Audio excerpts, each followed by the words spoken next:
So we're going to begin our discussion of game dynamics by discussing the psychology behind game dynamics. How does it really work? How does it affect the users? Let's define it first. Game dynamics. Let's break up the word here, game. Now, a game is generally defined as a system in which players engage in an artificial conflict defined by rules, creating a quantifiable outcome. Okay, what does that mean? So that means when you play a game, you get points, you get rewards, you go to different levels. That's the outcome expected. Unfortunately, this definition of game does not really encompass what game dynamics is. So we're going to create this definition of game dynamics, and this is how we're going to, when we say game dynamics, this is what we actually mean. We actually mean a structured experience in which there are rules and goals that's engaging, that's fun. So now we can incorporate a plethora of different platforms and various systems in this game dynamic definition. We can say YouTube operates as a game dynamic. Facebook can be a game dynamic, and a lot of different platforms. So this more inclusive definition of game dynamics is what we will be discussing. So how does it work basically? Game dynamics engages certain basic human needs for achievement, for instance, rewards, status, self-expression. So it exploits these needs through what we call the dynamics. The dynamics can be points, levels, leaderboards. Leaderboards, you see them all the time, especially on places like YouTube, where the most active users, the most popular users, they're featured right there on the front page. That would be a leaderboard. And basic feedback. So those would be the game dynamics that are used in order to leverage these basic human needs, these desires. As an example, Windows had quite a bit of trouble trying to get its own employees to test the beta version of Vista. No one wanted to really test it. When they tried to send out the evaluation, the survey, the turnout, the participation rate was very low. So what did they do? One of the managers decided, well, let me implement a different kind of a system. Let me implement a game dynamic. So what he did was he created this evaluation system where you got points for how comprehensive your evaluation was, how quickly you did it, how thoroughly, how you evaluated other people. So you got points for all this. And your points would show up on the website in comparison to everyone else. So they made it hugely competitive. And with leaderboards, the top ranking people. Can you imagine a simple game dynamic like that was incredibly successful? It quadrupled the participation in this evaluation process. It became as the employee said, it became the talk around the water coolers. He said even one of the vice presidents of the company of Microsoft rushed in his office and said, wait a minute, you did not update my points. I did this last night, and where's my points for this? I deserve to be on the leaderboard. That's how intense it got. Just to show you how effective game dynamics is. And it's effective for a number of reasons. The two main ones are this. It operates on a schedule of reinforcement. There are 4 schedules of reinforcement. We learned this in Psych 101. The 4 are fixed interval, fixed ratio, variable ratio, and variable interval. Now, game dynamics operates predominantly on the variable ratio. So what is the variable ratio?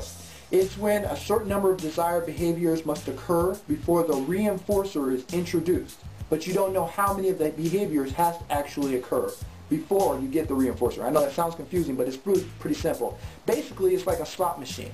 Slot machines operate on variable ratios. What that means is you have to put in a number of quarters. You never know when the payout's going to actually come. You never know if it's going to be now, if it's going to be 10 minutes from now. You just have to keep playing until it happens. That's what's addictive about it, the variable ratio. Now, a lot of platforms that operate off of GD also incorporate this variable ratio, like YouTube.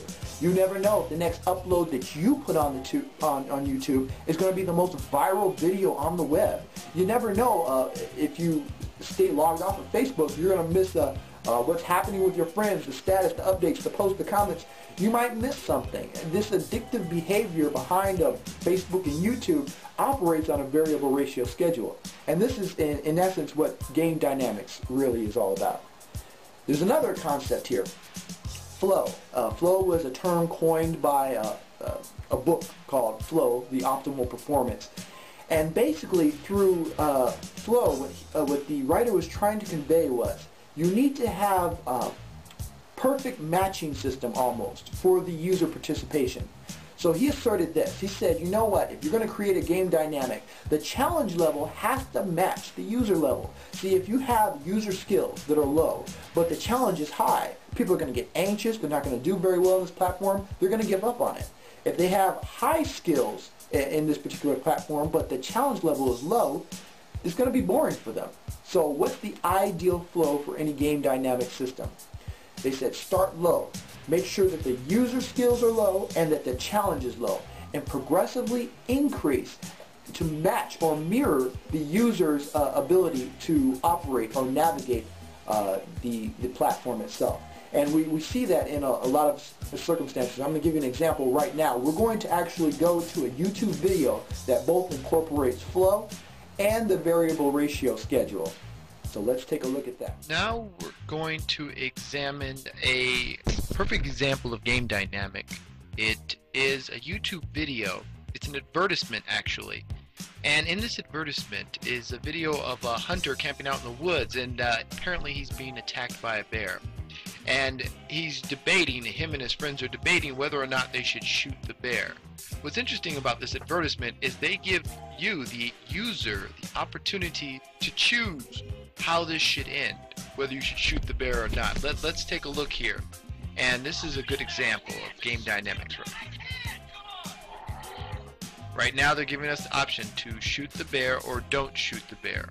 I'm going to click on don't shoot the bear and watch what happens now. Shoot this bear, come on! I can't! Just shoot it! Hey! Why shoot this bear? Now the protagonist is talking directly to the user. Notice how he's engaging us. Write the story. Type anything you want with your keyboard. Then enjoy. Okay, so now I will do just as he asked us to do. I'm going to type in a scenario that I would like to see. So I just typed in fight. Now the hunter is dressed in a Rey Mysterio mask and he's going to fight the bear. Unsuccessfully. But do you see, this is the concept of game dynamics. It's not the company or the advertisement telling you what to do. You're telling it how you want to be engaged. So now I'm going to put in another scenario just to show you the variety and the versatility of this particular game dynamic. So now he's dancing with the bear just as I requested. And see, this is a perfect example of game dynamics, and for a lot of reasons. The concept of flow, how we started off very easy. First we just clicked, and now they asked us to type in clicks. So it advanced as I advanced in my interest of the dynamic here. And it has variable ratio because I have to enter a certain amount of scenarios before I find what's most entertaining to me. And it also incorporates this concept of customization, of personalizing something that I'm engaged in. See, I get to choose how this outcome, how it's going to finish. So this is a perfect example of game dynamics and how it's not only applicable in a platform like YouTube, but how it's applicable in advertisements. And this is probably a lot more of what we're going to see as advertisers get more sophisticated in game dynamics.